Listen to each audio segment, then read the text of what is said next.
For months, the Russians have pounded Bakhmut to rubble, and now it's a monument both to the folly of Vladimir Putin's war and to his troops' failure to capture it.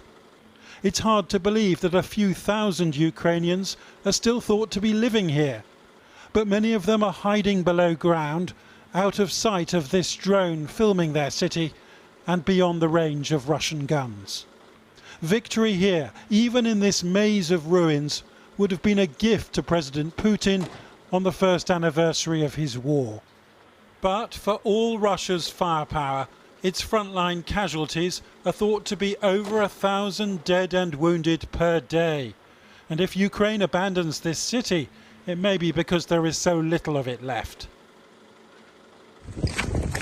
Russian mercenaries from the notorious Wagner group have been spearheading this offensive as well as filming it. The center of Bakhmut is really close, says one of them, before he corrects himself and uses the Soviet-Russian name of Artyomovsk. On Tuesday, their leader publicly accused Russia's military commanders of treason for not supplying enough ammunition. But today, being Defender of the Fatherland Day, he was nothing less than patriotic. Behind me is the front line in Artyomovsk. Here, I congratulate all the guys who are fighting, who are on the front line or in hospital, military men who are fighting for our motherland, volunteers who are working hard in the factories, making much-needed munitions. His boss was today laying a wreath at the tomb of the unknown soldier in Moscow. Western intelligence estimates that up to 200,000 Russian troops have been killed or wounded this past year, yet their president has shown no sign of remorse. He promised to boost Russia's nuclear arsenal and to provide more battlefield weapons. But he was the one who didn't think those weapons would be needed, because Kyiv was supposed to fall in days. At the moment, our fighters are heroically fighting against neo-Nazism that has taken root in Ukraine. They're defending our people in our historical territories. They are fighting courageously, heroically. I mean, there's an elephant in this room, which is called by name Russian Federation delegation. At a European security meeting in Vienna, delegates walked out as soon as a Russian representative began to speak. But all the condemnation on this anniversary means little to a Russian leader who can't admit mistakes. Because Mr. Putin has staked his legacy here. Capturing Bakhmut might have given his so-called special military operation something to celebrate tomorrow. But its Ukrainian defenders have denied him that by refusing to follow his script. So what about the state of the battlefield and indeed of the diplomatic arena? Our international editor, Lindsay Hilsum, is in the southern city of Kherson. Let's talk about the mood there, first of all, Lindsay. In Kherson, there have been 25 areas attacked, shelled by the Russians today. That has put out the heating in many of those areas, and it's about to drop below zero. So people here are going to have a very cold night. There's a lot of apprehension here because people fear that there's going to be some kind of spectacular tomorrow, that there's going to be even more shelling. I spent part of the day with the mayor, and she said that what they're doing is advising people just to stay at home for the next 24 hours, not to go anywhere, not to do anything, just in case. And Lindsay, I mean, President Zelenskyy said today that he wanted to meet the Chinese leadership. And this is just a day after the Chinese foreign minister was in Moscow, kind of renewing the vows of friendship. What do you make of Zelenskyy's comment? What's he up to? Well, I think the first year of this conflict has been decided by Russia's unexpected military weakness, Ukraine's unexpected military strength, and the West, NATO's decision to weigh in on the side of Ukraine. But I suspect that what we're seeing now is that the second year may be decided by China's decision whether to intervene and how. The Americans have said that China is on the brink or considering giving heavy weapons to Russia. Now, we know China didn't want this conflict, but they certainly don't want Russia to be humiliated, because China sees itself as the great rival to America and Russia as its biggest support. And what they absolutely don't want is Russia to be humiliated and the West to be triumphant again. What they're talking about is coming up with some kind of peace plan. What does that mean? It may mean a sort of frozen conflict where Russia is not pushed out of the Ukrainian territories which they now occupy, but agrees to stop the war as such. That would be completely unacceptable to Ukraine and to its Western backers, because that would mean that Russia, in a sense, had got part of what it wanted, stopping Ukraine from being an independent, sovereign territory. All the stuff that we broadcast about, the suffering of the Ukrainian people, the desire of Ukraine to keep its independence, that's not how it looks in Beijing. Beijing defines everything by the geopolitics of it all. I think this might be all about to change. Lindsay Hilson in Kherson, thank you very much indeed. Well, earlier I spoke to Fiona Hill, the senior Russian analyst and advisor on the US National Security Council under Presidents Bush, Obama and Trump. I began by asking what she say to countries in the global south who believe that this is not their fight. Well, it's the precedent that this sets, because what Russia has done is violate the UN Charter, which has kept all of those countries safe as well. It's upturned all of the norms that we set after World War II. That's another of the things that this war has altered. And it really does open up most of the countries to predation, because it would set a precedent of basically might making right. Now, we know that China and Russia have renewed their vows of friendship just yesterday with the visit of the Chinese foreign minister in Moscow. If they decided to talk the Russians away from this conflict, could they do so? Vladimir Putin has clearly made his mind up, and it would be very difficult, I think, for China to push him in the direction that I think everybody, of course, hopes that he would go, without him losing face in some way. And it'll be very interesting to see what the Chinese have in mind when they talk about a peace process. I suspect it's going to be very heavily in favour of Russia and weighted toward giving Russia an advantage, because China does not want Putin to lose, and Putin himself absolutely does not want to lose this war. And he can carry on, can't he? I mean, the sanctions are not as effective as many of us had predicted they would be. He has geared his country towards a war economy. He can grind this thing on for the foreseeable future, can't he? This is a senseless human tragedy. And Putin is making it even more senseless by sending hundreds of thousands of young Russians, and sometimes older Russians, because he's now expanded the age of conscription, the draft age, to people in their upper 50s, and basically sending them towards the front lines. Putin is determined to overwhelm the Ukrainians in terms of sheer numbers. And Putin's betting now that that manpower, that cannon fodder, is going to win the day. Again, this is a senseless tragedy. But Vladimir Putin's made it very clear that irrespective of anything, sanctions, limitations on military equipment, he is willing to sacrifice people. He's willing perhaps even to fight to the last Russian. There's a report in one of the newspapers today that Sergei Lavrov, the foreign minister, as the war began, and he was only informed about it a few hours before it actually started, was asked by one of the oligarchs close to the Kremlin who is advising Vladimir Putin, and his answer was he's got three advisors: Ivan the Terrible, Peter the Great, and Catherine the Great.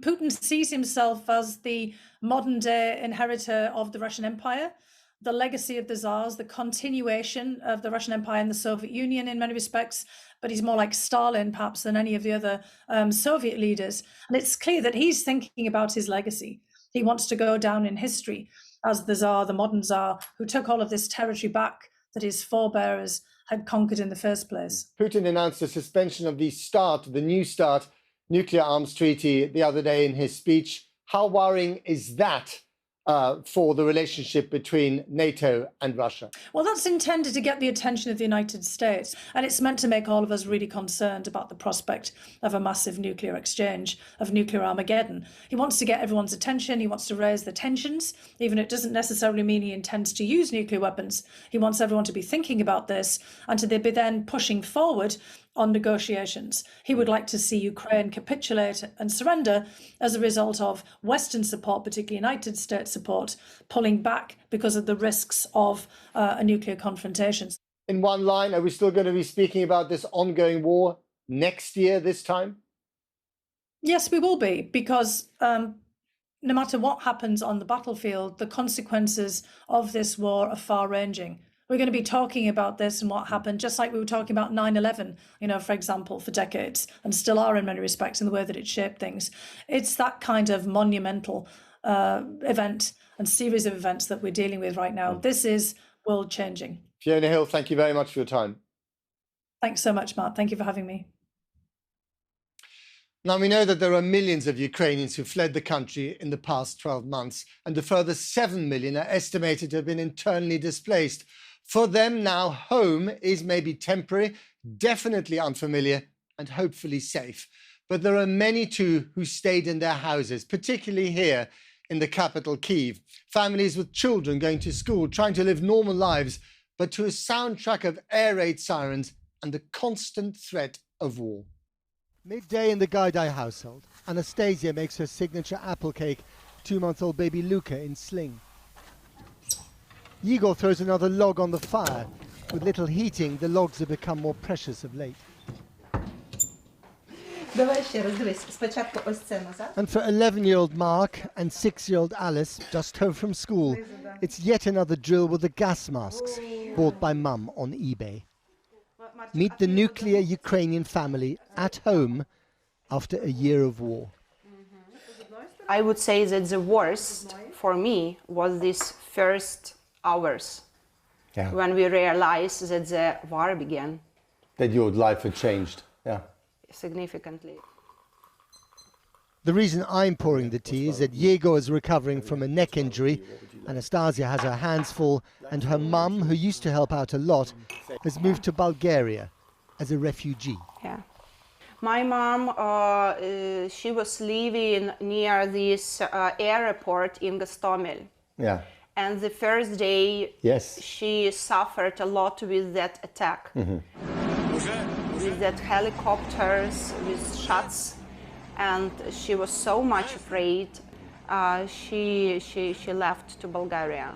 It was also such a mess with the train, crowd, and people in panic. It was really very hard to see how people are taking children even without clothes, just to run, and some. And you didn't feel like doing the same? Oh no. Not only did they decide to stay, even as millions left the country, they turned their small empty swimming pool into an air raid shelter. And most importantly, they decided to go ahead and have another child. We decided the war, not to allow the war to disrupt our plans and to destroy our dreams. Your son is a symbol of defiance. Yes, yes. That's true. How often do you wonder how long the war will continue? Very good question. Maybe first several months, we were so very much waiting. Maybe next week, maybe next month, maybe. And now our attention is not less, but we are more like not expecting it tomorrow, not expecting it. You're not expecting it to end? We expected very much the victory, but we realize that it may last longer than we want. And we not in hurry to believe in some optimistic forecasts, No miracles? No miracles, yes. But even the apple cake at tea time is a small miracle of defiance, a case of normality thumbing its nose at aggression, interrupted by an important question. What does victory mean for them? We have different opinions here. All right, so the Igor's opposition is the victory is when the Russia will be destroyed. So it will Russia will be destroyed? Yes. Yeah. So Putin no longer president? not even Putin, because there are a lot of other candidates, maybe even more dangerous. And for me, victory when we will have all our territory free, without Russians. For now, both those visions of victory seem remote, if not impossible. Much of what happens in the Gaidai household will look familiar. The endless washing, the reluctant piano practice, the benign chaos of family life, measured against the brutal chaos unleashed by war. And that question, why are we staying? If everyone will leave, so what for our soldiers will fight? For stones?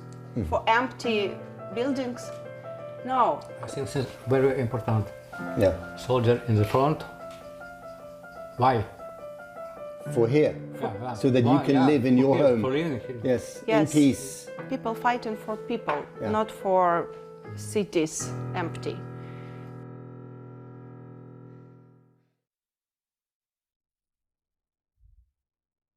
The Gaidai family here in Kyiv speaking to me earlier. Well, joining me now is Maria Mesentseva, an MP from the city of Kharkiv in the east. Thank you very much for coming on the program. Let's start with some breaking news. We've just heard from the United Nations that the Chinese have said that more weapons into this conflict will not help. Maybe they were talking about themselves there. And also that a ceasefire is a priority. When you hear that from China, Russia's best friend, what do you make of it?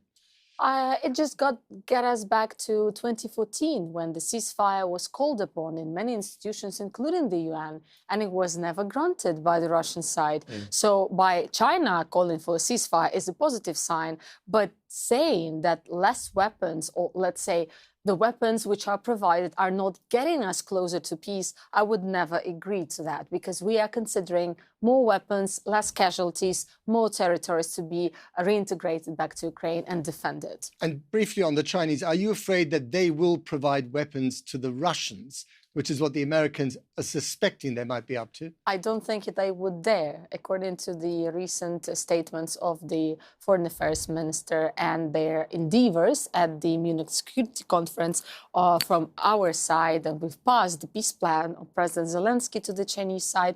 We don't think that there will be any direct weaponry delivery, and that China would risk that, because that would put them on a huge market decrease in every sense, and they are going under the recession of the some particular markets as of now.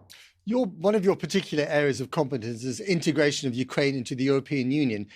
Is membership of the EU coming fast enough for you? And if it does come, when it comes, is that going to be part of what you might define as victory? Definitely yes, because we've been working on that not only since 2014, it was much earlier. We consider ourselves to belong to European family from centuries. But is there a compromise here? Sorry to know, is there a compromise here between, we'll give you EU membership, but in return you might have to give up some of your territory? We are not giving up on anything. As President Zelenskyy said, we are regaining the territories as of 1991. He has passed an application of being a candidate country, which was confirmed in June. A very unprecedented way to becoming a member state. That is not an easy work. I've been in this process for 13 years, and I can tell you that we have fulfilled 70% of our obligations, all 7 points that were granted in June. We're moving ahead because European integration is about daily life of citizens. Final question. Another area that you deal with is violence against women, in this war. And of course, Russian soldiers have been accused of rape and murder and all sorts of other horrible war crimes. How can you prosecute them, briefly, if you don't actually occupy Moscow? Well, we have two stages. These mentioned by you, the rapings, are the war crimes. Our Prosecutor General Office, National Police, at the regions and ICC are dealing with that. Another reason for all those 70,000 war crimes registered is the crime of aggression. And here we suggest a tribunal, an international court. Got to leave it there. Maria Mesentseva, thank you so much. Got to leave it there. Thank you very much indeed. Thank you. Well, in the past year, cultural institutions have been attacked here in the capital and, of course, across the whole of Ukraine. Many artists and performers have had to flee the country. And tonight, some of them are performing in London's Trafalgar Square, which is where our culture correspondent, Minnie Stevenson, is now. Minnie. Matt, hello. You join me from a lively but reflective Trafalgar Square, where, as you can see, hundreds and hundreds of people have come out here in solidarity with Ukraine. Now, the lineup is eclectic, shall we say. This is Diplomacy meets rock concert. We've had ambassadors, former Eurovision winners, and our very own Dame Helen Mirren. Now, a little earlier, she was reading a Ukrainian poem by a poet from the front line. The quiet of a cemetery, the noise of a command post, and unedited lists of the dead. So long that there won't be enough time to check them for your own name. Well, as you heard, a very choreographed, pitch-perfect moment there. There have been other moments today which are, shall we say, organised anarchy. A little earlier, outside the Russian embassy, protesters spray-painted the Ukrainian flag. Now, as we know, this has been a war where Ukrainian cultural identity has been under attack. Many people see culture as the second front in this war. And among the performers here tonight, many of the musicians have actually swapped their instruments for weapons in this war. A little earlier, I spoke to rock band Anti-Tila. Their frontman told me about fighting in the front line. It was in 24th of February 1 year ago. In one moment, we woke up in new reality and started to act new. President Zelenskyy is in one of your music videos.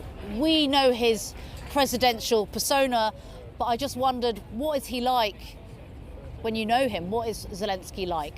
Oh, first of all, I'm very proud of him. And all our nation is proud of him. And a lot of politicians, Western politicians, and not only Western politicians, they try to act like him, like to copy what he is doing.